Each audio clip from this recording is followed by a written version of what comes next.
Have 7:06. We need to go ahead and get started. Thank y'all for being patient.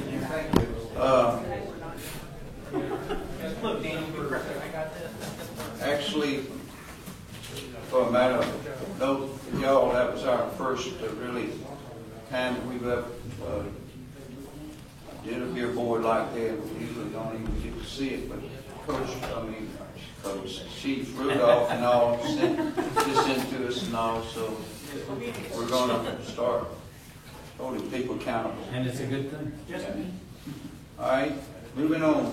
Call this meeting to order tonight, November 9, 2021. I have 7:06. Mayor, did you want to do the invocation? And we're going to do the invocation and pledge.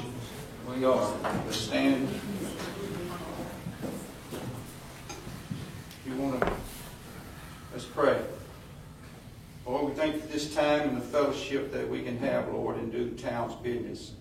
We ask you to put a special hand on our first responders, our police, our firemen, our public works, our people in the office, our parks and recs, everybody that deals with it, even aldermen, Lord. Help us all to be a team effort. Help us to have a oneness in mind, Lord. Not to have everybody thinking the same, but just a oneness in mind that we can do your will. Be with us about the business tonight. We ask in Jesus' name. Amen. Amen. Pledge Allegiance to the flag of the United States of America and to the republic for which it stands, one nation, under God, indivisible, with liberty and justice for all. Okay, once again, call the meeting to order. Today's date, November the 9th, Tuesday, 7:06 p.m. Call it to order. Roll call, Ms. Debbie. All right, we have Mayor Walker. Yes, sir. Alderman Pace. Here. Alderman Harder. Here. Alderman Aiken. Here. Alderwoman Renfro. Here. Alderman Billmare is absent. Alderman Jeannie is absent away on military duty. Okay. Moving on. Exhibit A in your packet, if you'll look at it, regular board meeting, we're going to have two that we'll have to approve. You had it in your packet, regular board meeting. Do I have a motion that we approve those? Make a motion minutes be approved as presented. For the regular board For the meeting. regular board meeting exhibit. All right. Have a second? Have a motion and a second, Ms. Deb. All in favor? Aye. Opposed? All right, minutes for the beer board meeting, October 19th, 2021, Exhibit B in your packet. Make a motion that the exhibit B, Atoka Beer Board minutes be approved as presented. Second. All in favor? Aye. Opposed? All right, financial report, Exhibit C, that should be on the screens, all the screens that you have. And Mr. Administrator, you want to go over that with us? Sure can. So you can see the general fund and revenues and property tax, sales tax, grants, and other revenues. We're looking at just a little over $3 million. And our expenditures that make up all of those line items there, we're at a total of $2.595 million. So we currently have excess revenue over expenditures of $490,000. Cash on hand at the end of the period is $4.393 million. The board had requested some additional information, which we'll get to in the water fund for just a moment. But before we do that, State Street, as you can see, State Street aid, we have $124,000 in revenue, about 37% of budget there. Those revenues continue to come in month after month. I haven't had any expenditures so far this year, but I'm sure you'll get an update on some road work that we all know about. Cash on hand at the end of the period, $327,828. Road fund, about $10,000 in revenue. I haven't expended anything yet, but I think next month that you will see we purchased as part of the budget. It was approved part of the budget to buy a vehicle out of the road fund for the police department. So you'll see that expenditure next month. And we currently have a cash on hand at the end of the period of $54,392. You'll see that adjust next month, reflecting the expenditure of the vehicle. Water fund. So the board has requested some additional clarification on what some of those line items were. If you take notice to the left of those line items, as in water purchases, payroll and benefits, we put those are chart of accounts numbers, and what we did was try to give you some point of reference that you can go back and look at your budget. You can match those chart of account line items, those object codes, to those specific lines. So if you need additional clarification, we certainly would be glad to do that, but we felt that this would be a good place for us to start, so that you all have a copy of the budget and you can review all of those, and that way you know what's included in those line items. So you can see that our revenues for the water fund was $412,253. And then you can see where our expenditures are. Total expenditures were $459,359. So we are in the red, $47,106. We should hear something next month. Yes, sir. We're scheduled to hear back from the Water and Wastewater Financing Board early in December. I sure hope, in all honesty, I sure hope that that's going to be it, because as y'all are aware, this has been dragging out since the first of the year. We had and met all of our benchmarks that they initially requested from us by the end of last year. And then they were supposed to have the rate study done at the beginning of April. And we had contracted with TAUD, which is Tennessee Association of Utility Districts, to perform that rate study. Who's an approved group to do that via the comptroller's office. We engaged them as we were required. But due to personnel constraints and some other issues with COVID, everything is moving slowly, so that it just kept getting delayed and delayed and delayed. So last information, most current information I have is going to be early December before the board takes any action on the order. So hopefully next month, I believe it's either the 3rd or the 7th. Don't hold me to that, but I know it's one of those two dates. We should have some solid information for the December board meeting, as long as they take action on it. Mark, under Yes, the sir. prior year revenues, would I be safe to assume that was the water and sewer combined? That is correct. Pretty difference between Yes, sir. the 440 and the 925? Okay. Yes, sir. Any other questions on the water fund? We can move on to the sewer. Okay. Moving on to the sewer, as you can say, again, we make those same clarifications for your benefit on the sewer fund. And we had revenues of the sewer fund of $442,394. And our total expenditures were $453,115. So we are in the red just a little bit this month at $10,721. If you have any further questions, I'd be glad to answer that. But I mean, is there anything, like, if I look at the sewer maintenance, 93,000, I mean, right offhand, I don't, was that a higher number? Do we have some unexpected maintenance costs? Well, based on the percentage of budget, I would say no. We're tracking at about 32%. But really, and Director Patrick could probably answer the question obviously better. He's got that intimate knowledge, but I feel that he probably would communicate to you that it's just a shot in the dark of where that maintenance comes from. Sometimes it's a bigger expense and sometimes it's less, but he may be able to clarify. Some of that stuff, 269, I know pays for the sewer pumping of the sewer tanks throughout town when customers have issues. We have, although we are pretty much trending on track like we were last year, we have had to spend a little bit more money on sewer pumps just because of the availability of them. While we can get them, we've been buying them. That way we don't run out, because we have had a situation where we did not have some pumps for some houses when they got the new construction up. So we're trying to buy while we can to keep from running out in the future. I guess I'm just, where I come from is when we changed the sewer rates, I really was hoping we wouldn't see a loss category. And, going by your percentages, Mr. Administrator, I mean, if we look at the ones that are above it, it would be payroll and benefits. I don't see that changing too much unless we had a unusually high. And then professional services, I guess that's the pumping you're talking about, Dalton? That would be under the 269 sewer maintenance. Okay, so, the one that's 41% is professional services office supplies. I can't imagine office supplies would throw us over. Yeah, professional services includes engineering as well. Okay. So, I mean, it's disappointing to see it after we made a change to the rates, specifically the sewer rates. So, we'll just wait and see what the state says. Well, and it is, just as a reminder, that it is the first year that we've separated the water and sewer funds. Right. And we did our very best to make sure that we had some solid estimates on revenues and expenditures. So Right. I think once we continue and conclude fiscal year 22, as we go into 23, we're gonna have a much more accurate picture of what that looks like in the year 2 of the funds being separated, so. Okay. But that's all I have unless there's any other questions. Dalton had mentioned, say, buying the pumps. On the revenue side, when the builders purchase the pumps, they pay for those pumps, correct? Is that showing up on the revenue side? I believe they do. Okay, I just want to make sure that wasn't, we weren't putting that revenue somewhere else. Oh, no, that would get Yes. right into, Yeah. right into sewer. Yes, sir. This is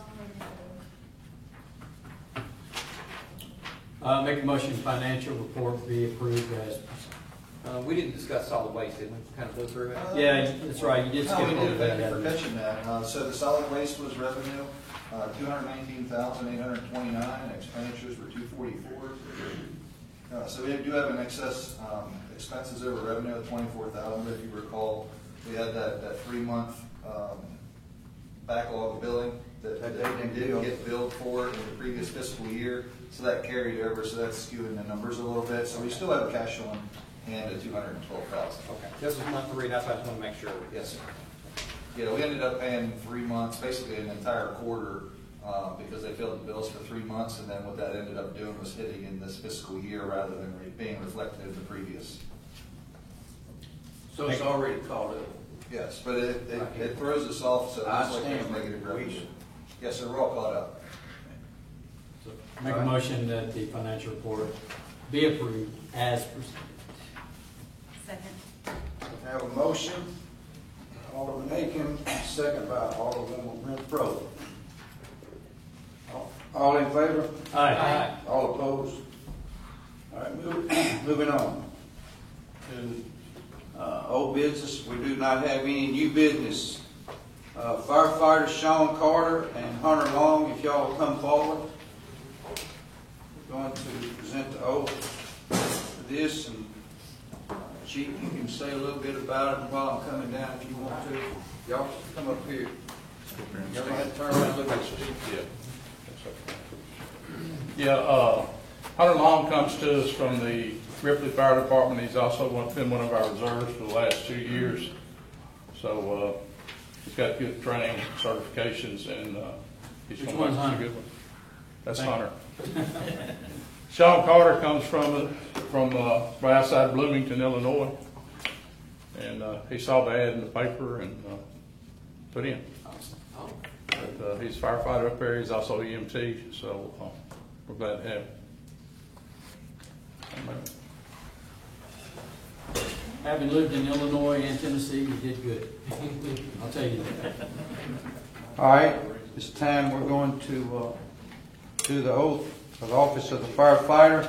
I'll read, you state your name, and you'll repeat after me, both of the same time. When I raise your right hand. I state your name. I, Hunter Long Carter, Do hereby pledge do hereby pledge that I will support and uphold the Constitution that I will support and uphold the Constitution and the laws of the state of Tennessee and the laws of the state of Tennessee and the laws and ordinance of the town of Atoka. and the laws and ordinances of the town of Atoka. As a firefighter, I further pledge As a firefighter, I further pledge to protect and safeguard the lives and property of the citizens to protect and save the lives and property of the citizens of the town of Atoka of the town of Atoka to the best of my ability. to the best of my ability. I pledge service over self, I pledge service over self, to work ethically, to work ethically with integrity, with integrity, honesty, honesty, and partiality. partiality.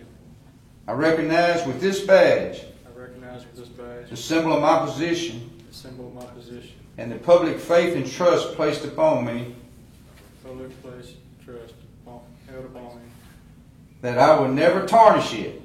that I will never tarnish it. And I accept this badge And I accept this badge and the proud traditions and the proud traditions and honorable service and honorable service that go with it that go with it and that are placed upon me as an Atoka Fire Department. that is placed upon me as a Atoka Fire Department. So help me God. So help me God. Congratulations.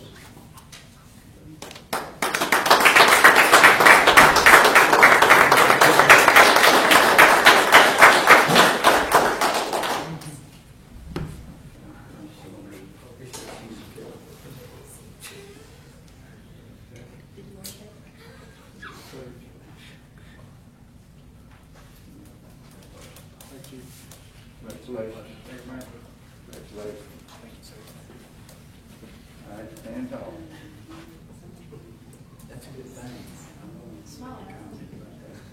There we go. Do y'all have anybody here that you want to take a picture with, like family or anything? Yeah, your family. Family? Your family want to be in the picture? Little guy? There's a Want to come take a picture? Come on up here, little man. They got like badges and everything, just. You got the badges. Stand there in front of him, man. Look at that camera now. There we go. Good job. Thank you. I'll send them to you.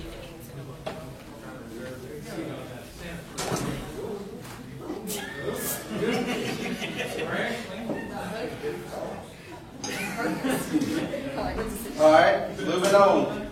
Thank y'all. Glad to have you here in Atoka. Illinois, huh? Yes. Bless your heart.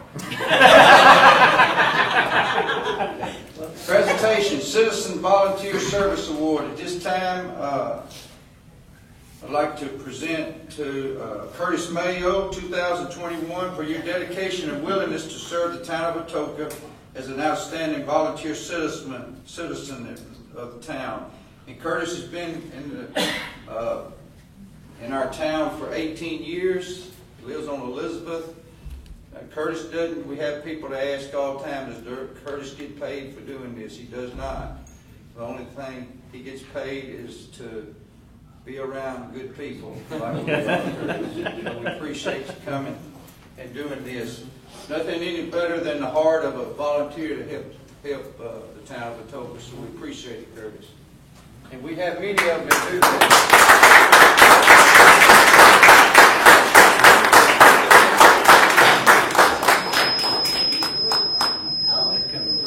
That's me.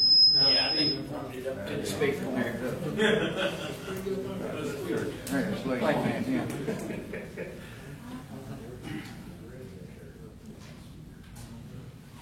You want to say anything, Curtis, to the people? I appreciate it. I mean, volunteering's been something I've done for years and years, and I really appreciate this. So thank you, and look forward to continuing to help out. Awesome. Thank you, sir. Good job.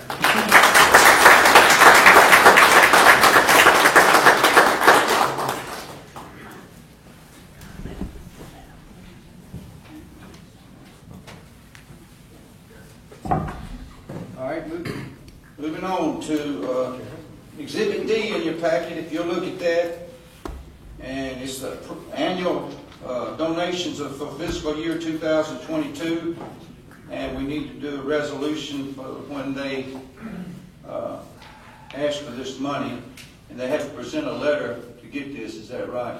Mr. Mark? We'll make sure that that happens from here on out, but it has been an ongoing request. We'll clean that up and be good to go for next year. All right, do I have a motion that we accept this as presented? Well, before we do that, All right. I believe, Mayor, I asked at some point, it might have been this time last year, I would really like to start seeing some type of representative from these groups come here and at least tell us about their group, what they're doing with the money, something along that line. I would really like to see that. Yeah, I think, and I'll clarify that just a little bit. The application is that the groups can request a one-time donation or an ongoing donation. Part of the policy is that they're supposed to request a donation prior to May the 1st of each year. So those who have in the past checked ongoing probably do not feel the need to provide any continued explanation of what they're going to spend the money on. And to echo your comments, I feel that it should be an annual request, I agree. not an ongoing request, with a specific explanation of what these funds are going to be used for, and then the board can consider that request and either approve or deny the request. So, at least, at the very least, a written letter with an explanation of what they're specifically going to do, but we can certainly encourage them to come. I think it would be good for them to come and represent their organization as well. I think so also. Now, I mean, Dolly Parton Imagination Library, I don't know how we would get somebody if there's a local representative for that, but, I'm sure. And I do like your idea of this is not an ongoing thing. The Dolly Parton is through the Tipton County Library. Okay. Through Dyersburg. Okay. I just don't feel it's appropriate that it's just expected ongoing, that it's just kind of this open-ended ongoing thing without explanation, so we'll resolve that for next year. Well, I will tell you this, that the town administrator came about 2 weeks ago and brought me up here and went through some of this, and some of this has been, that we were donated to, have been cut out because, but Mark's on top of it, I'll tell you that. And for full disclosure, and Barry, because you're asking for representatives and all, one of the new ones this year is CASA of Tipton County. So for full disclosure, I am on the executive board of CASA of Tipton County. So just a little bit about that organization itself. What were we saying again? On this one here. Yeah. So. Oh, okay. It's It didn't make it down. on the screen. It's something that what we do is we deal with DCS custody children. Anytime the judge feels that their child needs an advocate in their behalf of the court, what we do is this is a full volunteer organization that makes sure that the needs of the child are met, both physically and mentally. Okay. And John's on the Boy Scouts, so. Correct. Yes. But, you know, I just think it would be nice to start, like you said, Mark, at a minimum. You said a letter, I don't know, but I prefer to have them in person. I Yeah. completely agree with you. Yeah, so, okay. I make a motion that the resolution be approved, granting these various charitable organizations the funds. All right, do I have a second? Second. Any other discussion? Just for issue, once again, as you mentioned, you were at CASA. I am the current Scoutmaster for Atoka Troop 60. So just any issue, clarity. All right. Anything else? Not, all in favor? Aye. All opposed? I abstain. All right. Does that have to be full, or just a majority on You that? have a quorum of 4, as long as you have a majority of 3, a majority of the All quorum. right, going on, Exhibit E, miscellaneous items, consideration of public works vehicle purchase. Y'all have the purchases in there, and Mr. Mark, do y'all have that? It's a bunch of, It's 20 pages. yeah. Mark, you gonna go over that?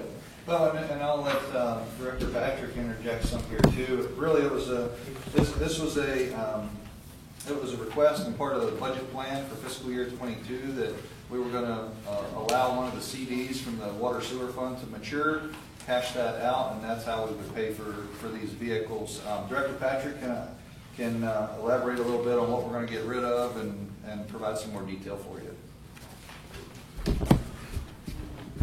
We plan on getting rid of 2, maybe 3, and replacing them with two of the trucks, one of each of the trucks that you see in there. They may look like the same trucks, but the reason why one of them's a little bit more expensive is we're going to have a utility bed on it, service bed on the back of it. One of them's just going to be a regular truck. The other one's going to be more of a service truck with the toolboxes on the side and all that. These are on the state contract. We can buy them out without having to bid it out or anything like that.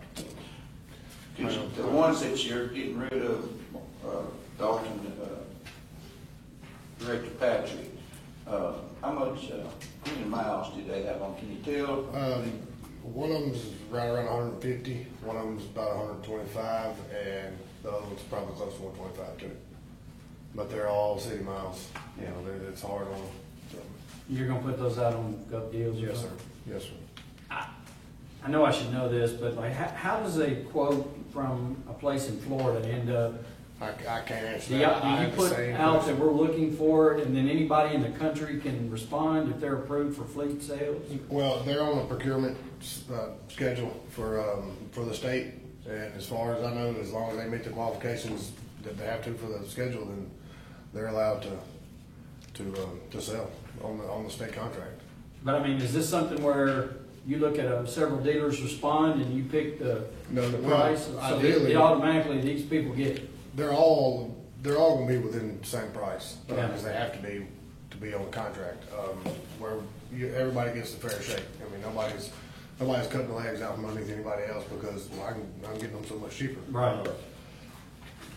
I can tell you this: there's a procurement section of the state website, and out of all the people that are on that contract, these are the only people that have replied to me about getting the truck. I've been talking with people, with one dealership that I won't name, but since December of last year, and no idea when the trucks are gonna be ready, no idea when it was just the runaround, and I just A lot of found manufacturers have a new inventory issues with chips. And all these people needed was a letter of intent, Yes, wasn't sir. it? Yes, sir. Yeah. And I believe, Mark, we got that sent out last week? Yeah, I included that in the packet on the 25th of October. That's all they can. Pending the board's approval of purchase, and that was. That's the way it was as put. such, Okay. So we're cashing in one CD, right? which is already done. Correct. And then the second vehicle in budget? Budget. Yeah, so we were planning on purchasing the 2 public works vehicles as Okay. part of the budget. Okay. So we'll have a little bit of surplus there, and the CD was what, about 115 or 120,000? About 125,000, so obviously both of these trucks, so there may be some additional requests later in the year to use up the rest of that surplus. All right, Thank you. everybody had a chance to look and ask questions you need? All right, do I have a motion I'll make a motion that we approve the purchases. for two For 2 vehicles? trucks, yes, sir. Okay. So we still gotta get a letter, right? Sir? Get a letter? Yes, sir. We have a motion to approve the 2 that's presented. I'll second. We have a second. Now, the price is, one of them's 46, what, 980? $47,223. The other one is $36,903. All right, David, I'd like to have that in the motion. Dalton, do you choose which, this is half tongue in cheek, but like, do you choose the brand? Did you specify Chevrolet? Did you say, is it wide open or what? You can buy Ford, Dodge, Yeah. pretty much any of them, Nissan, Toyota.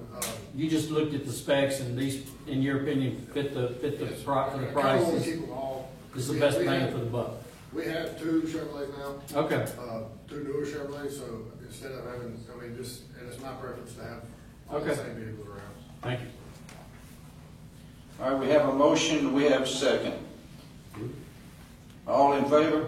Aye. All opposed? All right, moving on. Approval of application for a Transportation Alternative Program, TAP grant, and we've already approved a multimodal grant. And Mark, you're going to explain how this is going to fit in with that grant. Sure, if you need some further explanation, Amanda set in on the webinar for this, but this is a Transportation Alternatives Grant. It is a 80-20, so the town would be responsible for 20% of the fees, but we may be able to obtain some grant funds to cover the 20%. The only thing that's not covered, in my knowledge, is engineering, and that we determined that the best location, because it would be an extension, we want that to coincide with the multimodal grant, so it would be bike paths and sidewalk along Atoka, McLaughlin, Wesley Reed, and Walker Crossroads. And some of the reason for that selection was because there's already rights of way and curb and gutter in those locations. So it would be here at the front town hall, and those would connect with what would be going in with the multimodal grant along Atoka, Idaville, and would give some walkability here to get to the post office, to get to Nancy Lane Park, and it would kind of bring it all together. Can't say whether we would get the grant or not, but we, as part of the process, we just need to have an approval to submit. The deadline's December the 1st, so there wasn't going to be another opportunity to bring this to you in the December meeting. So, The deadline to submit is December 1st. yes, sir. Not to write it up and get it on. Yes, we just have to have the project submitted by December the 1st, but we need your permission because it's a grant to do so. Yeah, this is just for the submission of the grant, Correct. not the acceptance. That's right. That's correct. I believe when we get to an acceptance stage, we'll have a resolution for you drafted that will lay out all the formality details. This is not uncommon, really. No. All right, do I have a motion that we give approval to present the application? Make a motion, we approve the resolution in submission of the grant to the Tennessee Transportation Alternative Program. Do we have a second? Second. Do we have any more discussion? Okay. All in favor, say aye. Aye. All opposed? Our departmental reports, I think Director Wallace is out sick, is that right? Yeah, he was not feeling well, so he's not here. But you have the report in front of you. I can try to answer any questions that you might have. But I think the report can speak for itself.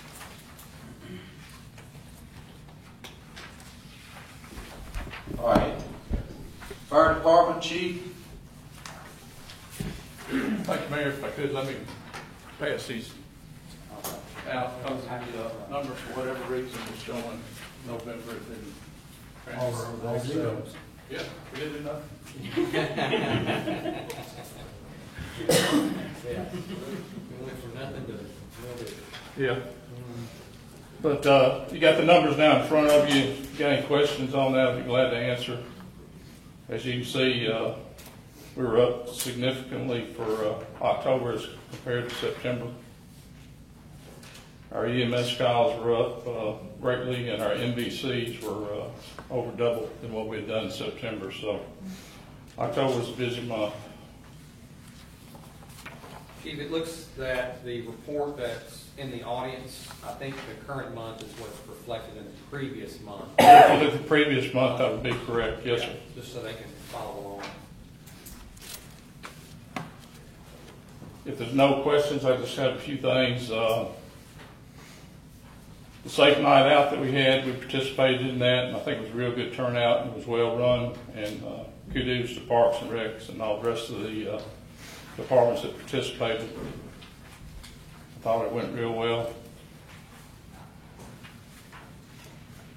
We had the flag retirement ceremony that we did with the Boy Scouts the other night at Nancy Lane Park. Again, it was a good turnout, and God, I don't know, did you ever count how many flags we burned? I need to go count photos. There was a lot. Yeah. It was a bunch that we retired, and again, it's kind of a soul-stirring event, and if you had never gone, it's something you really need to go to and participate, because it's good training for the Boy Scouts too, I might add, showing them how to fold the flag and show respect, and it's a real good event. This Thursday we'll have the Veterans Day at Atkinson Park. We'll be participating in it with the police department and Parks and Rec. Anybody else that wants to show, it's open to the public. Starts at 8 o'clock. Usually lasts about 30 minutes. So we'd be glad to have everybody out there. Also, our apparatus committee has been meeting, and they've got 3 different vendors on apparatus, and we should be able to bring out something next month, give y'all an idea, and hopefully y'all vote on moving forward with that. Any other questions? That's all I got. Thank you, Chief. Yes, sir. Parks Department, Director Isabel. Good evening. Chief Posey went over a few things, so some of it I'll just kind of skip over unless you have questions on it. Safe Night Out went really awesome. We had a great time. I think people have really enjoyed doing the drive-through route. I wasn't sure how that would take since we're kind of been doing normal events, but a lot of people really enjoyed that. Along with, there wasn't much hiccup about us moving it off Halloween. So that again was a tester year. We still gave out over 900 bags. Most people went through it multiple times. Had a good time. We're already brainstorming how to make it even better next year. So eventually we may get to where we have to move it somewhere where we can work on it for like a week ahead of time. Right now we're doing everything like the day of. So our ideas are getting bigger and better. So we're not going to get like Christmas City crazy or anything, but we're going to definitely build on it. It's a lot of fun. Next we have adult kickball still going on. Adult art classes, we've kind of started some of those to see how those go, to offer some more things for adults. We have a wreath class coming up, and then we have our winter little sports that we do every year.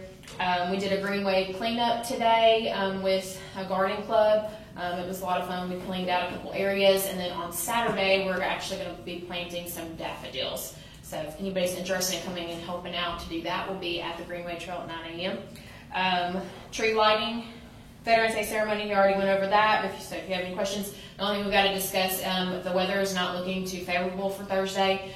So I will get with everybody and kind of come up with a backup plan and put it out to you guys and social media and everything. Tree lighting will be on the 30th. We're going to have the Atoka Elementary teachers, or about 30 of them, are going to come out and be the choir this year. They do not have the kids choir again this year. So they came up with their own idea and presented it to me that they were going to come and sing. So the choir teacher's working on that, and they sing a couple songs, so we're excited to see that. Then we have Santa's Ride. It will be on the 10th and 11th. We're pretty excited about that. We're going to also have Santa that Saturday from 2 to 4 during the day, so people can actually come back and see Santa like we've done in the past. So pretty much the normal, as normal as possible as we can be. And that's all I've got. Any questions? Time's tree lighting. 7 o'clock. Any updates needed for Pioneer Park? I have a fountain on order. It should get here sometime in December, so we'll get that out. We got a nice aerating fountain to keep it moving. We are having some leakage issues, but it's not anything major at the moment, and we're going to get it fixed. So just wanted to, Dalton can probably explain that a whole lot better than I can, but he's on it. I know it's end of year, getting close, but Mr. Austin last month asked about a restroom or potty. Are you just going to hold off till spring, or is there one already out there? I may, in the meantime, still get a porta potty out there. I spoke with Starn Services, is our local company that does a lot of stuff for us. He only has bright blue ones, and I'm trying. We got obviously complaints about the way Pioneer Park has looked, so I didn't want to put a bright blue something out there. But I did speak with him last week, and he said if I decided to purchase like a more attractive looking porta potty, if that's a thing, more that would blend in a little better, that he would service it. So I'm looking at that option. Dalton's also mentioned we may try to figure out a way to put an actual bathroom out there. So, but in the meantime, we'll get a porta potty out there by spring. Okay. Thank you. Chief Rudolph.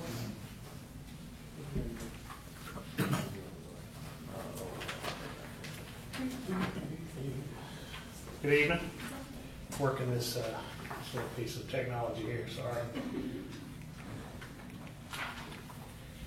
The stats are in front of you. As you can see, really the things that are important to point out is this goes till Halloween this year as opposed to what was going on Halloween of last year. So we're down 18%, almost 19% in crime.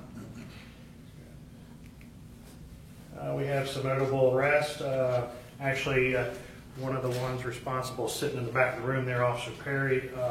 Several officers were called over to a prowler off of Tracy Road. Someone stole a weed eater over there. The homeowner confronted them. They dropped the weed eater. Officers were able to canvass the area. We didn't necessarily catch them that day, but they didn't let up. They continued canvassing the area. They started getting information. They developed a suspect. Not only did they develop the suspect, but they did some good old-fashioned traditional police work, brought them in, questioned, obtained a confession, and we were able to prosecute that individual. So I thought that was worthy of the mention, the honorable mention, simply because they went above and beyond. It might just be a simple weed eater to some people, but if it's your weed eater, you want to know that your officers have done all they can. We participated again in the DEA National Take Back. This is the second time this year. You may remember in the spring we had one as well. That event netted us roughly, I want to say it was 142 pounds, 157 pounds. This time we took in 142 pounds, so a total of one more pound we would have had 300 pounds, so we're at 299. Kind of wanted to put my foot on the scale and kind of help that out, but we were at 299 pounds, and I think that's noteworthy as well. Information for the board, I just wanted to bring you up on our sergeant's promotional. You may know for some time now we've been without 2 sergeants in our complement, and for a chief and for the command staff that's kind of critical, simply because that means you don't have extra eyes out there to kind of look for things that need to be looked at and to be able to monitor. So the captain, myself, and the lieutenant have been pulling double and triple duty on that piece. But we are in a process that looks at a written knowledge-based test, and then it takes it a little further where we do an in-depth interview, put situational exercises in front of them just to kind of see how they're going to respond. And then the last thing I added was a professional history portfolio. Well, basically, it tells me, I ask certain questions within this, and they had to respond to me within 2 to 3 type pages on each question in relationship to command leadership. If you haven't been to a lot of have educational pieces, then I want to know what did you do? What do you do on Sunday? Maybe if you help out at the church as a Sunday school teacher or Boy Scouts or anything, not necessarily police command related, but some leadership type roles that you can explain to me. So we did that through several questions. I wanted an organizational commitment question in there and those kinds of things. So we had 5 applicants within our sergeant's process, all of them great candidates, all of them did very well. Currently we're waiting on, we sent the written portion off to Chicago to a firm that's going to grade those independently of us. So we're just waiting on those pieces to get back to plug those in, and we hope to know very, very soon for our sergeants. Additionally, you'll see the 2 blue stripes for corporal. That's one of the things I wanted to inform the board was I'm looking to take current employees right now and create a corporal position. We have to have our sergeants have to have days off. So my hope is that with a corporal position, they can answer questions towards policy, they can answer questions towards law, they can do command notifications should things occur that need our immediate attention on those nights that the sergeants are off. In addition, they'll be seen more like training officers as well, with responsibilities towards training the people on their shifts and also officers in general. So I think naturally they'll work towards working with the new officers that come in as well as the officers that we have on board. It's just a piece that's in play.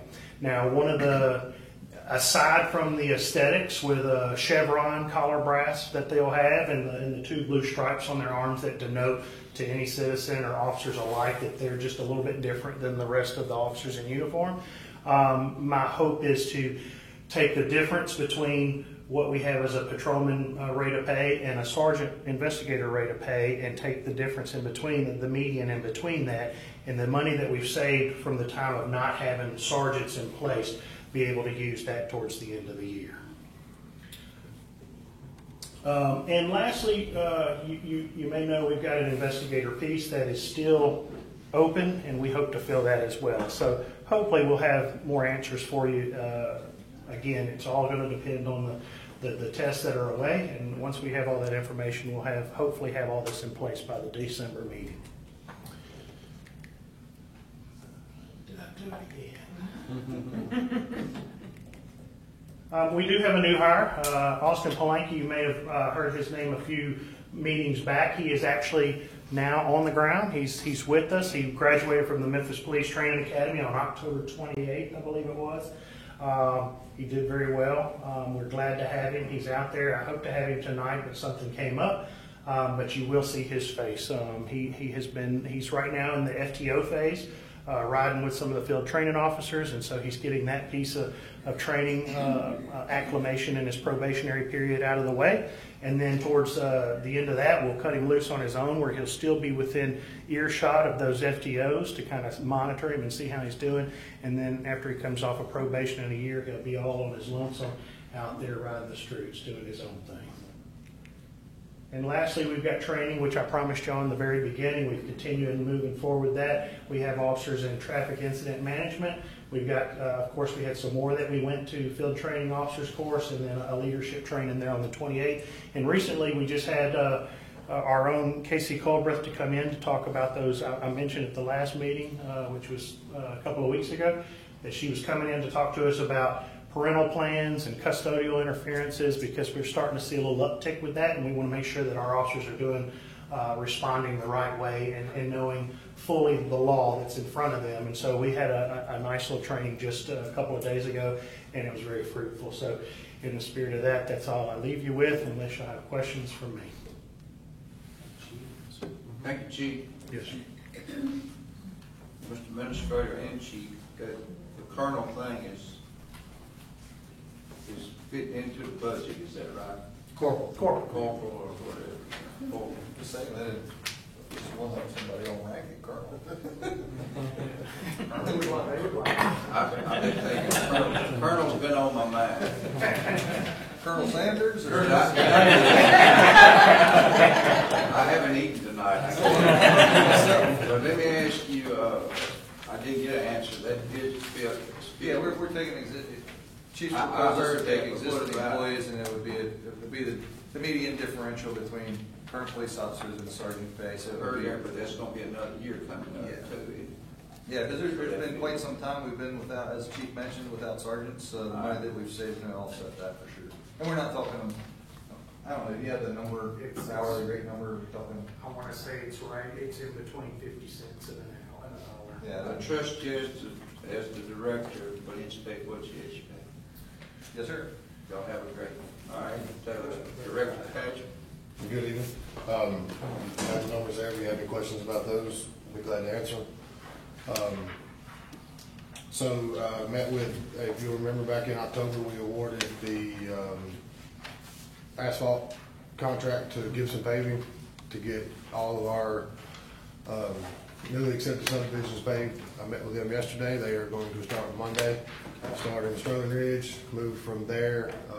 I wanted to get Sterling Ridge done first, and I kind of left it up to them if they go to Deer Ridge or Ellicott. I talked to, there was two gentlemen out here, Mr. Terrence and Mr. Jay, and Terrence informed me at Ellicott, he said they will breeze through that one, so I don't look for them to be here too long, a week or two.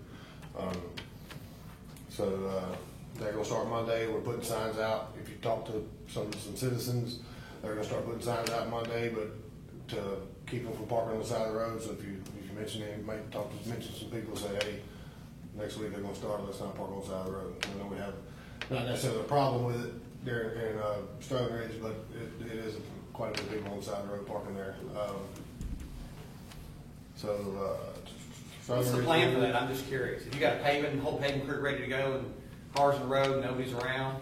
I've been working with Chief, and I'm gonna get Dorothy put something out on Facebook yesterday. I'm gonna get with her again maybe Friday, and just to remind people. And we don't want to tow any vehicles, but I don't want to hold up progress either. It's been way too long, so get that knocked out. You gonna put some people the day before knocking on doors or something? Mr. Gibson informed me that they may be here Friday to put out signs just to give them 2 days notice, say, hey, get in the driveway. I mean, I don't see why you can't park in the driveway anyway. As far as Pioneer Park, the culvert is leaking under the bottom of it, something I've never seen before. Met with Ben yesterday about it. He's never seen it. The only thing we can attribute it to is raising the water level in the pond, which in turn raised the groundwater level, and it's putting pressure. The pond water level is putting pressure on the groundwater, and it's pushing up through the rust spots in the bottom of the culvert. So today we dropped the board out of it, let some water out. We're going to reevaluate it once the water comes. Now it's not going to go all the way back down. It's still going to be about 6 inches higher than what it normally is. Once all that water runs out, we're going to reevaluate and see if it's still coming out of the culvert. If it's not, we've kind of got a plan to what we're going to do, but just kind of watch and see what it does as the water goes down. I had some guys out there today in a boat in life jackets and trimming the bushes, the rest of the bushes that were there, trying to make it as pretty as we can. I mean, as pretty as a retention pond can be. So, but that's all I got. If anybody's got any questions. Subdivisions are first, but the contract for the town hall parking lot, where are we at with that? He should be here. He should be here. That's ASPAC, and he should be here Friday.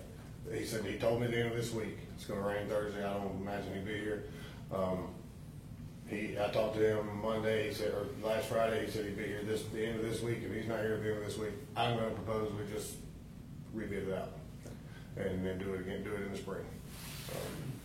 And I will take all the blame on that one. And I told the mayor that's my fault. It's kind of the first time I've had to deal with bidding out asphalt contracts and didn't know we were going to get the runaround like this. And ASPAC has done some really good work for us in the past. I don't know what the what the holdup was and why it took him so long to get here, but if he's not here by the end of the week, I'm just gonna rebid it out. So, and we'll get it done just as soon as the weather breaks in the spring.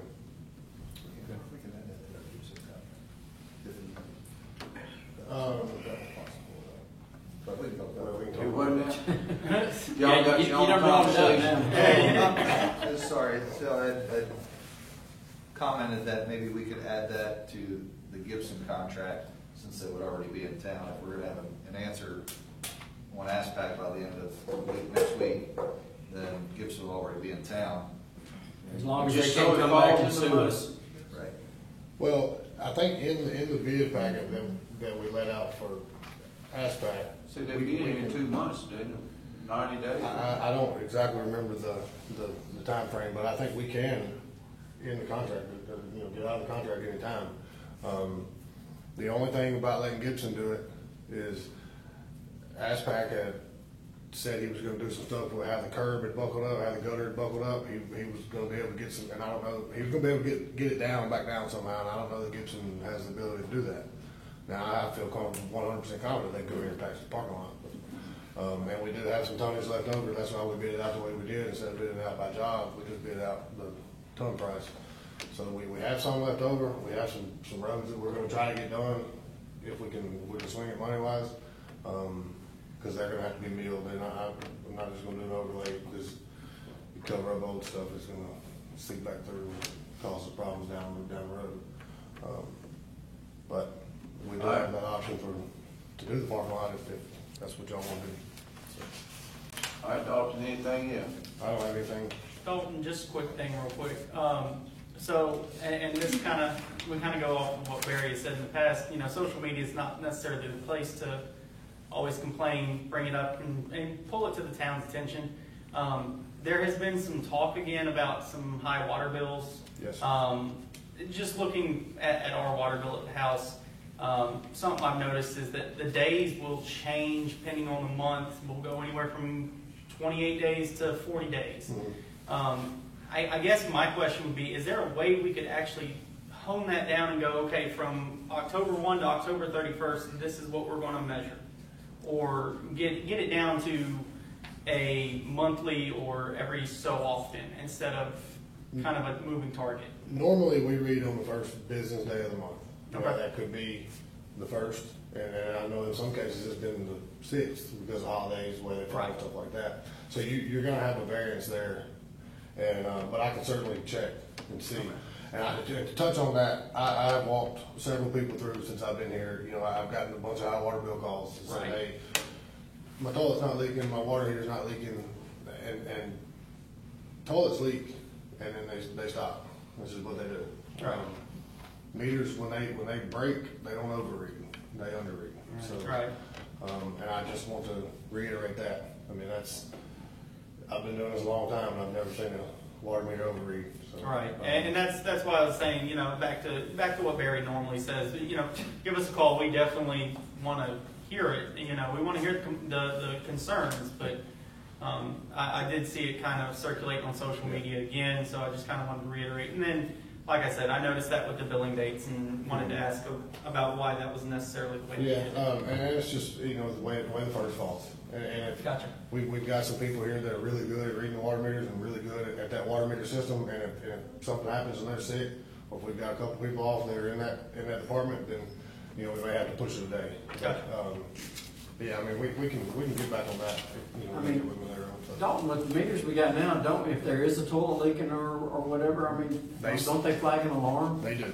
They send it to us? And there was one particular case on Facebook that gentleman was gone for 10 days, and in the middle of the 10 days, he used 8,000 gallons. 8,000 gallons sounds like a lot, but it's really not.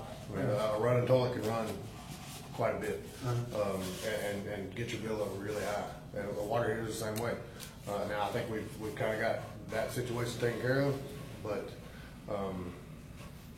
if we get flagged, we send an alert. but can't we give them an exception? Yes, sir. And I'm not saying it's get out of jail free, but we have a process Yes, where they can apply for that or whatever, and we can waive that. Yes, sir.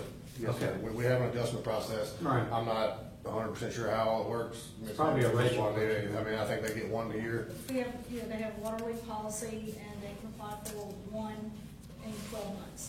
Yeah, I was gonna say, I know there's a time frame, so. With the documented repair of it. Right, right, and that probably gets left off of social media, but. Of course. Yeah. And I know y'all know, and y'all say it, and I'm really glad y'all do. Social media is not the place for that. Yeah. Come here, and I'll speak for every director here. If you have a problem, come here. That's what we have these meetings Or for. call. Call. We got some great ladies at the front desk, call. So, but y'all have anything else? One other last thing, Dalton, it appears that the late payments and disconnects were up quite a bit in October. Is that just an anomaly, or? That was because that was when we had an issue with getting the bills out Okay. to the post office, and I think I know we had a lot of issues with that.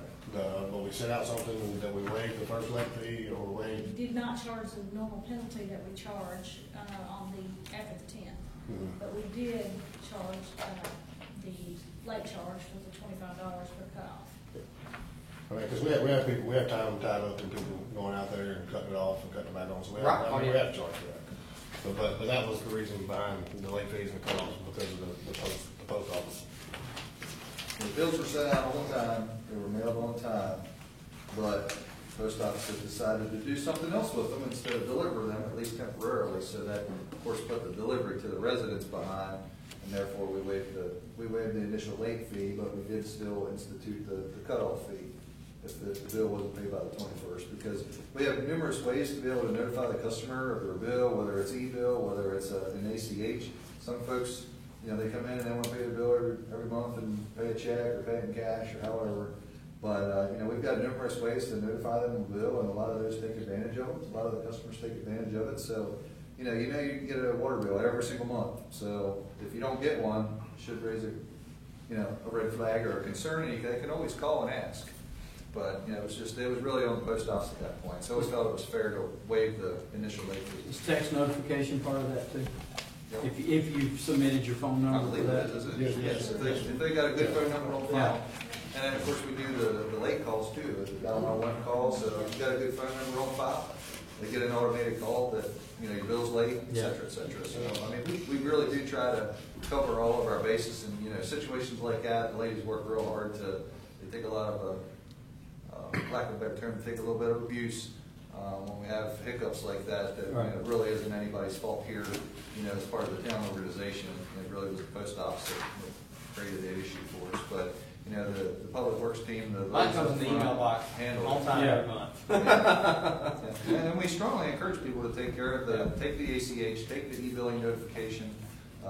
Some people are still a little hesitant to share their bank account information where it's an automatic draw, but, at the same time, if you have issues of receiving your bill or being notified of what your bill is, then there's still a late fee and there's a cutoff fee if it's not paid. So we try to provide other mechanisms to make sure the bill gets paid. So ballpark, from the time we mail them out, I know we're not the post office, but ballpark, how many days should a homeowner, from the time they get their bill in the mail to when it's due? In general, 3 to 5. I would say, my house is 35, maybe even further out than that. I would think it'd be probably more than that. Because we take them to the Atoka post office, but instead of delivering them from the Atoka post office, they end up going to Memphis to the sorting facility. Well, the post office in general has come out in the last 6 weeks, 8 weeks, said they're implementing something to be more efficient. This is such a governmental thing that it's going to delay more delivery of your mail. So yeah, it's going to get worse if they don't do some type of automated. And that's why we've been encouraging them to sign up for the e-notification zone, all of those things. So. Okay. Anything else for Dalton? Director Patrick, Thank you. All right. Moving on, miscellaneous items from the mayor, board of aldermen, town administrator. And, I got some. yeah, go ahead. You want to go first? No, I'll wait. Go I didn't know ahead. if you had anything. Go ahead. Chief Posey. Yes, sir. So I know that you're aware and you've had meetings with Mark about burning and different things. I guess I want to let you know that I don't believe if some citizen has a state permit that's not a get out of jail free card for them. And it's not just my opinion. I mean, I know that you met with Mark. The 2015 fire code gives the local fire officials extinguishing ability based on if you believe it's a hazardous situation or an unsafe condition because of atmosphere or whatever. I fully agree with that. And I just want to impress upon you that y'all have the authority. And, you know, I heard from this particular citizen, that y'all know who I'm talking about, and the last call that I believe he made, and this was either Saturday night or Sunday night, well, let me back up a little bit. Apparently the person that's doing the burning told us that they had a shredder and all this stuff, and yet I got a picture sent to me that the whole area looked like a, you know, war training zone as far as smoke. But I agree that this code gives the local fire officials authority to make a judgment about that situation. In some instances, we can. Now, when y'all took out the Section 13, that kind of took some of the teeth away from us, I'll be honest with you. I mean, I got it right in front of me, Chief. You know what I got. I mean, it says if open burning creates a hazardous condition, such as a potential for igniting exposures, or is unsafe because of atmosphere conditions, this section establishes the authority of the fire code official to order the open burning fire be extinguished. Correct. To me, that's clear. And that's what the state has also. And what we look at is the weather conditions as far as the wind. If the wind's blowing, obviously we'll tell them, hey, we need to put it out. If it's unattended, that's another thing we can look at. That was one of the reasons that we tried to get the burn permit on a local level, to give us that teeth to where we can go out there and see what they're burning, when they're burning, the conditions, how close they are to a structure, those type of things. When you look at that, we can do something. I believe you still have those teeth. I think right here it's spelled out. And that's the state. This is what we adopted. And the state comes out, and I mean, they were out last week. I know you talked about it. I talked to Kenny Emerson, the state forester for this region, probably 8-9 times last week. And he checked, and the gentleman did have a burn permit, and he said as far as he was concerned, there was nothing that could be done. As long as he's burning legal. But you're the one that's gonna make that decision. I trust my local fire officials. I don't trust Mr. State Guy. Well, I'm glad you do, but again, I can only go with what they're saying, just like October 15th and May 15th. If they don't have a permit, we can put it out. Well, it's as everything simple you as that. mentioned, distance from structures. Mm-hmm. To me, when it says a hazardous condition or an unsafe, that's y'all. So you can, and what you base that on, y'all do that every day. I mean, We do. And so, But stuff like smoke and soot, but that has nothing to do with us. I to be honest agree. with you. And a burn permit wouldn't do nothing about the smoke and the soot. Exactly. But if that, If it's bothering other people though. I mean, I agree. an unsafe condition. But y'all took is some an of the unsafe stuff out condition. that I think should have been left in there But to that give don't us that mean teeth. Chief, that don't mean you don't do the job if it's sitting in there now. I mean, Just these are my- because we these say are my- took it out, we studied it, we did everything we needed to do, and it's sitting right there that you can do it. And you're going to continue to get these complaints, Mayor, I'll be honest with you. Well, y'all need to try to put it out. And we can put it out if there's an issue, but if they're burning legally, there's not a whole lot we can do. But you're the one that decides if they're burning illegally. We'll go out there, if somebody calls, we'll go out there and look and see what they're burning. If they're burning something other than leaves, limbs, or brush, we can put it out. Well, I mean, we can also get the state involved in that, and we can also get EPA involved in it. well, I guess what, I don't want a citizen feeling that somebody can hold up this permit from the state and go, I got a get out of jail free card, y'all can't do nothing to me. My local fire officials can override any state permit according to 2015 fire code that we adopted. The local fire official can make that determination. Again, if it's unattended, we'll put it out. If the wind's blowing too much, we'll put it out. What's too much, Chief? The wind conditions, That's up when to you look, you. I'm saying that's up to you. You can make that decision what's too much. and we do. So, And I mean, if it's unattended, I mean, there's no ifs, ands, or buts. We can put it out. And we do. I mean, you've got the administrator, the mayor, and I'm not speaking for but myself. You got 3 officials that are backing my local fire people. And, you know, I'm telling you, I don't want y'all to be concerned with, well, they had a permit and we were overextending our stuff. What I'm reading here is crystal clear. You're not. You're the local fire extinguisher official and you can make that determination. So. I'll be glad to put them all out, to be honest with you. Well. And, you know, whatever happens, happens, because it's bothersome to us. I hear you. And when people are burning, I mean, I had one today trying to figure out where they were burning at, because you're in that time frame. And when you go online with the state, it gives all those same things about how close it is to a structure. What's the wind conditions? What are you burning? How big's the pile? All those things can be You taken can into still do all of consideration. that, Chief. You can go out there and look at what they're burning and everything else. And if your opinion is that it's a hazardous situation, I can put it out, but again, some of the stuff they're talking about, I can't find. I can't issue the summons. put it out. I mean, All I since we're want you gonna to do go is put into it out, this, Chief. though, I'll be the glad fire to. code does state that we have to have a burn permit anyway, does it not, Chief? Do what now? This fire code does state we have to have a burn permit anyway? No. It does not?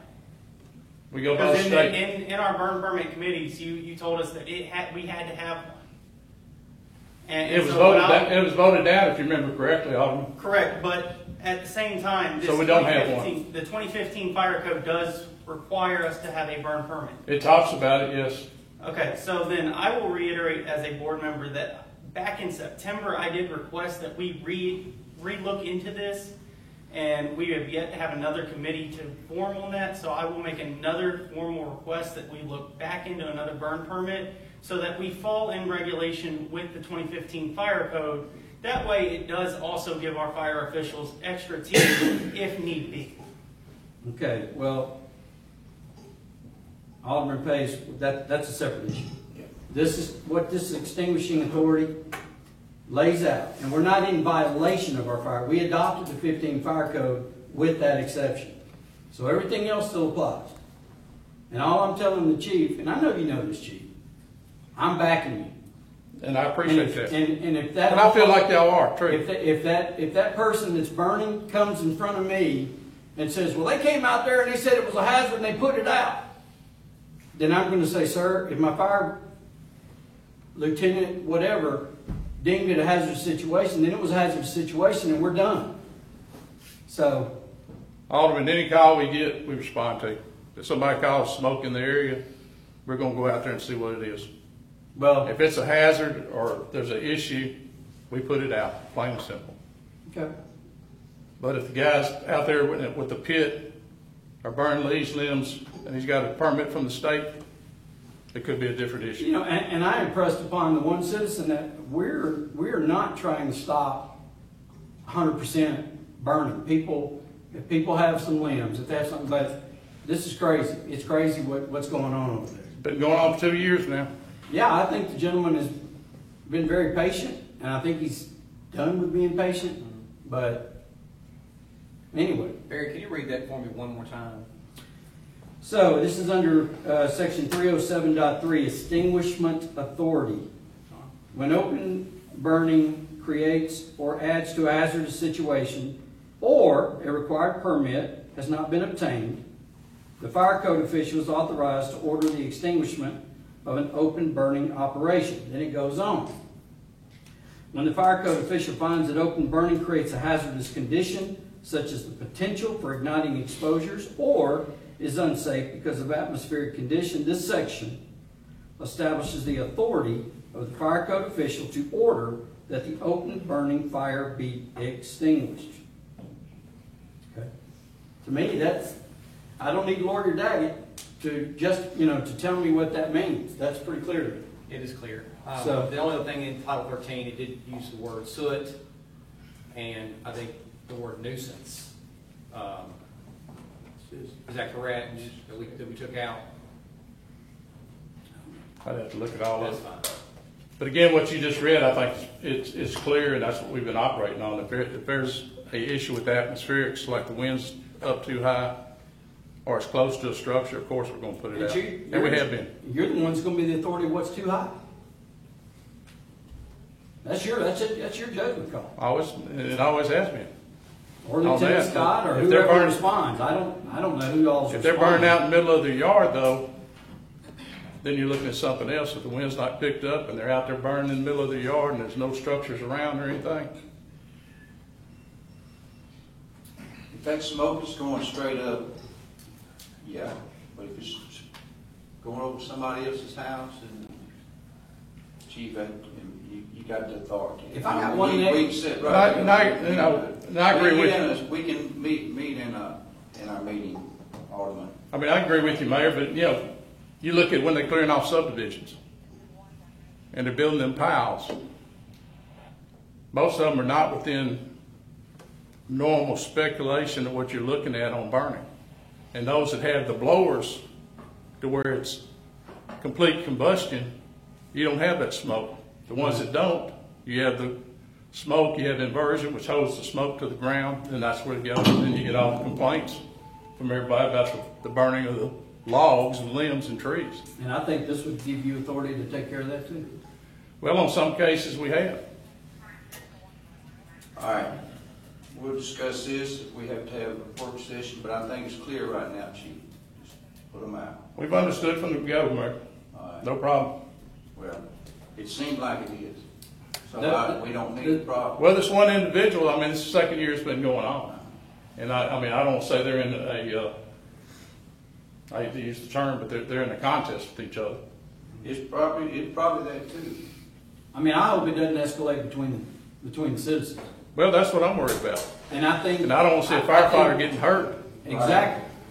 I mean, I would classify that as a hazardous situation. Maybe that's not under your jurisdiction. Maybe now it falls under Chief Rudolph.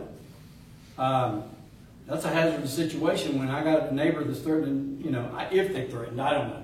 But we'd hate to see that. Well, I'm being told that the one guy told the code enforcement guy to get blank off his yard. So I mean, Really? I had not heard that. But apparently this whole deal with him, what did he do, Bill?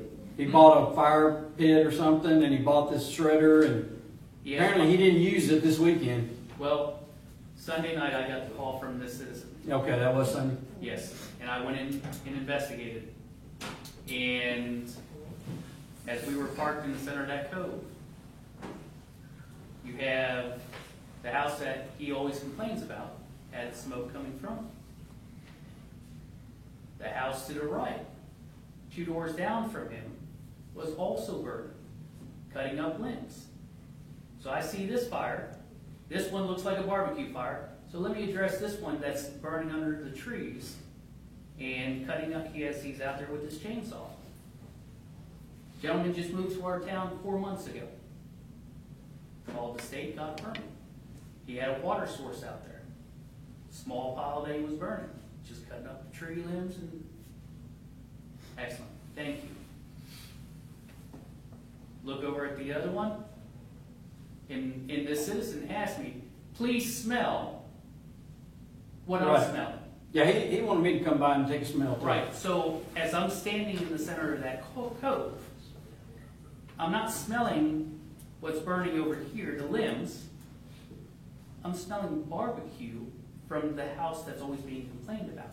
Oh, So, the truth is somewhere in the middle.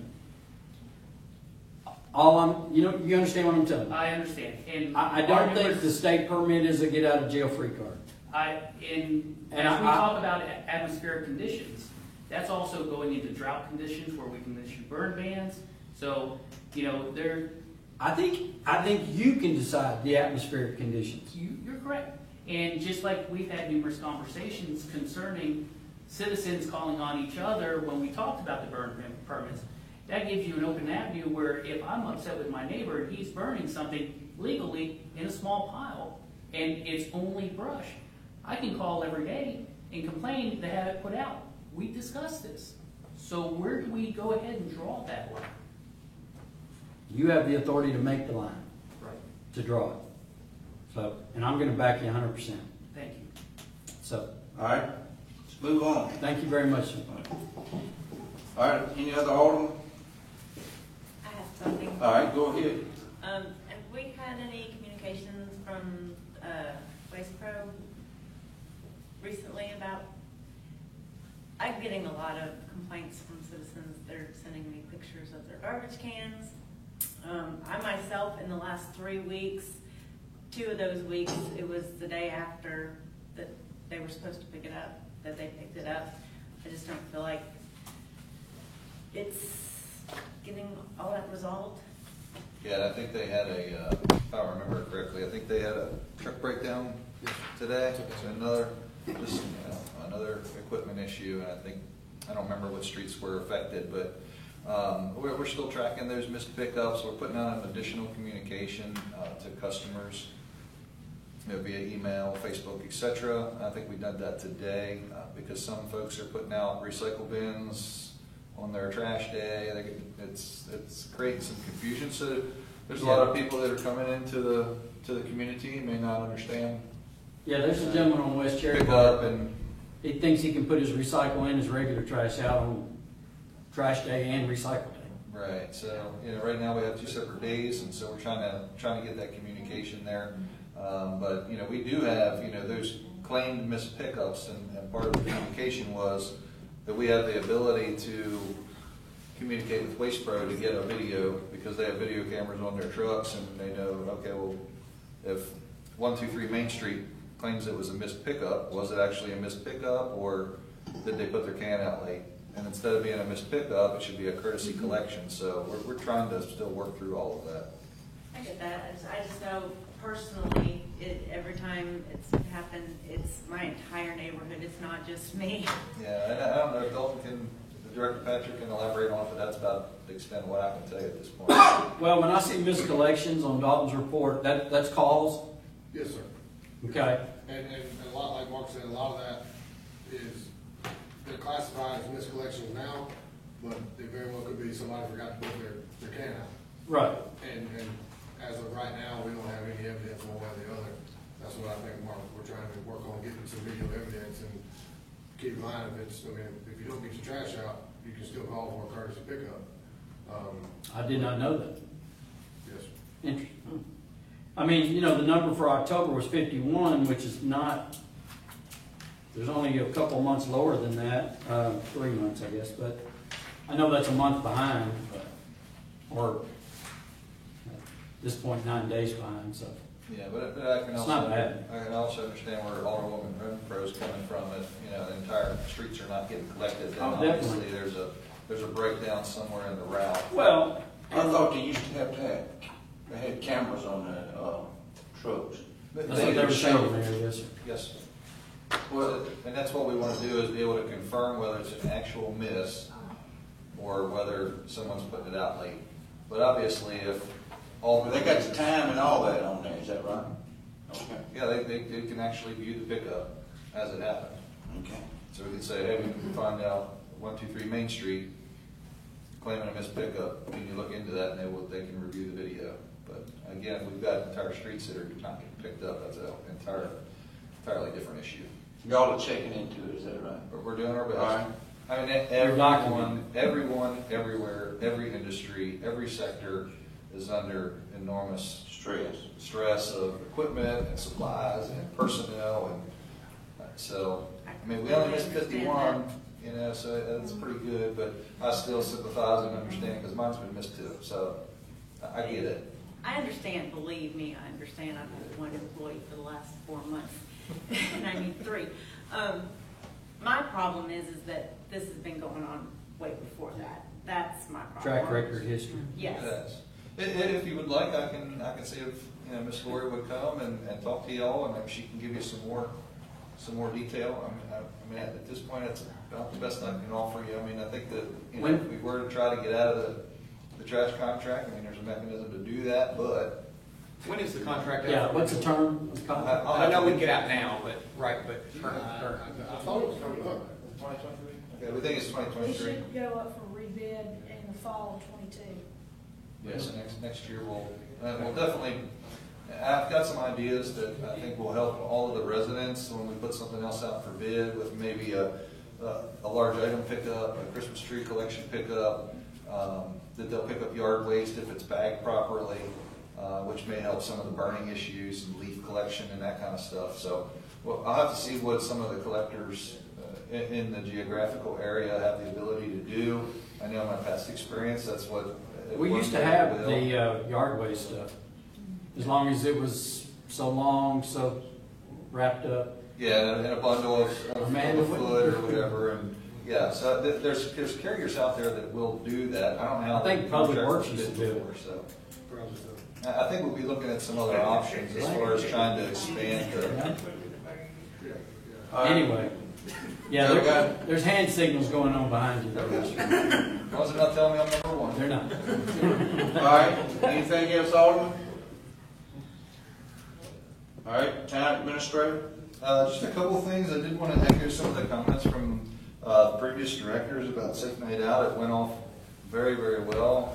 It was everybody pitched in and did a great job, and organization and setup and tear down, and all of the departments did an extraordinary job, and I think Dorothy did a fine job with her kind of directing traffic, and what I mean by that is figuratively lining everything up and organizing. So I did want to echo those comments of appreciation. We do have the request for proposals out for the early warning sirens. I emailed that out to you guys this afternoon. We got that posted out last Friday. Those proposals are due back December the 1st. I did get some questions from one vendor already. I don't recall the name, but he sent me some questions that I'll be responding to. So I want to let you know that that was out.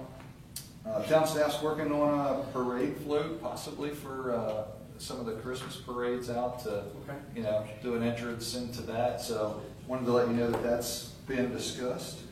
We're having an employee luncheon for Thanksgiving, as we traditionally do annually. That's going to be on 11th, November the 19th.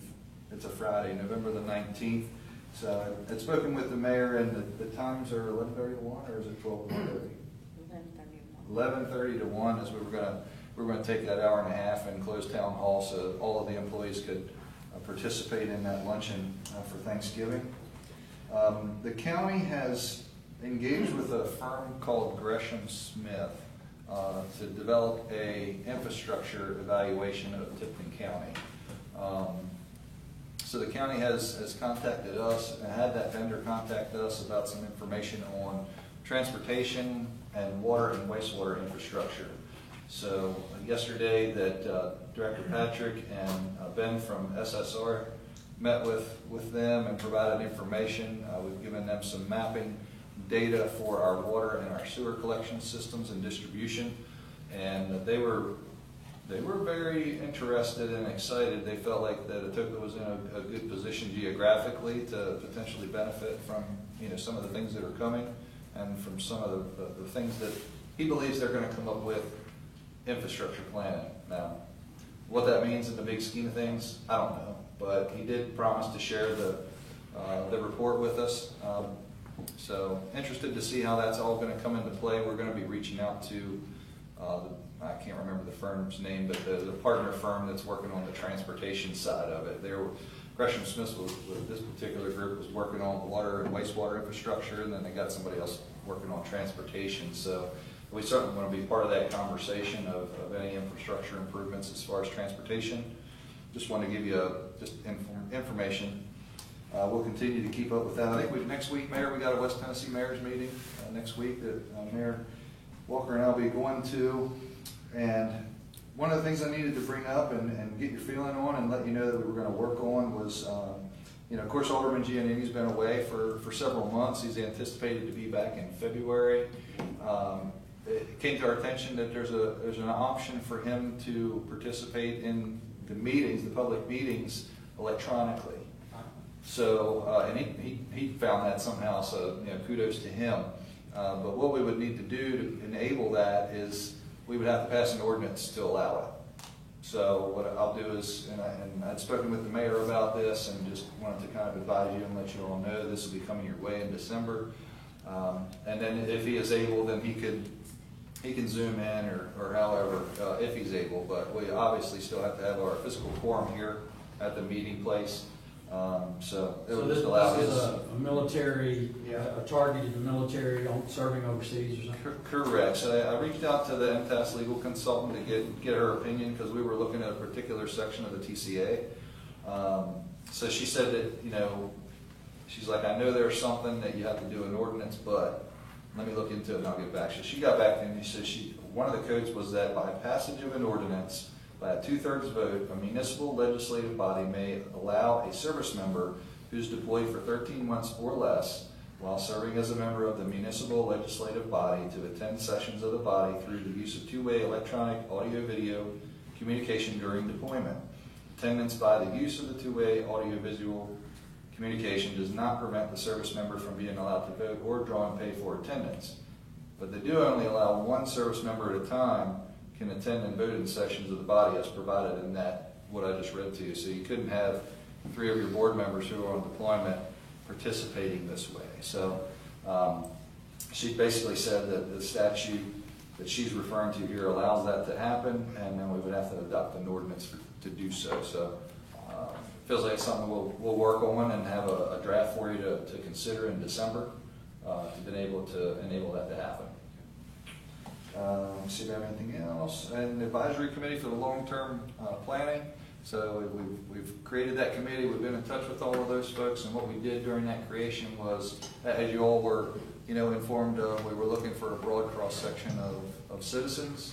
We're looking for business owners. We're looking for representatives of education and real estate and building and basically across the gamut. And we tried to draw at least one person from each of your submissions. So that's been submitted to Orion. So hopefully the next step will be the meeting process, and we've confirmed with each of those folks that they're willing to commit to those meetings and being a spokesperson for the project and that stuff. So wanted to let you know about that. That's about all I got. Mark, did you go over about the meeting with the Spring Hill land? Yes, thank you for reminding me. So next Thursday, I believe it's November the 18th from 1 to 3, we're going to have Mr. Chuck Downham from MTAS. He's going to come and give a presentation very similar to what he provided to the Fayette County mayors on planning and what his experience was as he was the town planner and the former assistant administrator and the former planner for Spring Hill, Tennessee. So I'm sure y'all are aware that there's a big GM plant. It was originally the Saturn plant in Spring Hill, and in 1990 they went from about 1,700 residents to currently in 2020 a little over 50,000. So he's going to provide a 2-hour presentation of what Spring Hill did well, where they kind of took some missteps, and what to help us maybe avoid some pitfalls. And as we look forward in creating our comp plan and being a part of this whole impact of what Louisville City is going to bring to all of West Tennessee, the mayor and Amanda and I, all of us felt that the presentation was well worth going. I know we all took some notes, and so we wanted to bring that experience back here for you guys, but we've also invited all of the municipalities around the counties in Covington and Munford and Brighton and county representatives. I think we've even sent a copy of Mason on too, I believe. Yes. So we're trying to get as much of those folks to provide that education and information to them as we're all in the same boat. This is the only time that he could come at these hours. Yeah, I know y'all are working, but it'd be beneficial if you can. Yeah, he's a Middle Tennessee consultant, so he was out here on another presentation. I think it was McKenzie or somewhere. So he was trying to make that travel work, and I even offered to put him up for the night and meals and everything, because the presentation, I think if you can make every possible effort to be here, I know some of you have already committed, but if you can make any possible effort to be here, I think you'll find it well worthwhile. Thank you for reminding me about that, Mayor. So if you can come, it'd be worthwhile. Okay, and that's next week? 18th, Thursday the 18th, from 1 to 3 p.m. All right, anything else? All right, citizens concerned, this time come forward and state your name, please. 2 minutes, please. Good evening, Alvin Plexico, 794 Williamsburg Drive. I would like to place a little free library at Pioneer Park. As y'all know, we have one at Walker Park, and I thought it would make a nice bookend, unintended to have one at the other end of the Greenway. So I don't know if y'all give permission, or if you could give me some guidance on how I go about doing that the right way. You can put it, you need to get with Miss Dorothy, which is gone, and she can show you where you want it. Now, the school did that one, Mumford High. Okay. I can give you some direction. I can put you into the touch of that lady too, that she did it right before COVID started, so she waited and then came back and did that. So that's great. That'd be awesome. So get with Dorothy? She can give you the information. Oh, okay. I'll do that. Thank you, sir. She had to leave undoubtedly. She had some problems. You're a good Eagle Scout. Well, maybe I need to see you, Maybe John. about 5 or 6 of those. Yeah. Thank you. Thank you very much. They just wanted fast times too, right? That's a good one. All right, anybody else? All right, hearing none, do I have a motion to adjourn? Motion to adjourn. Second. All in favor? Aye. Thank you.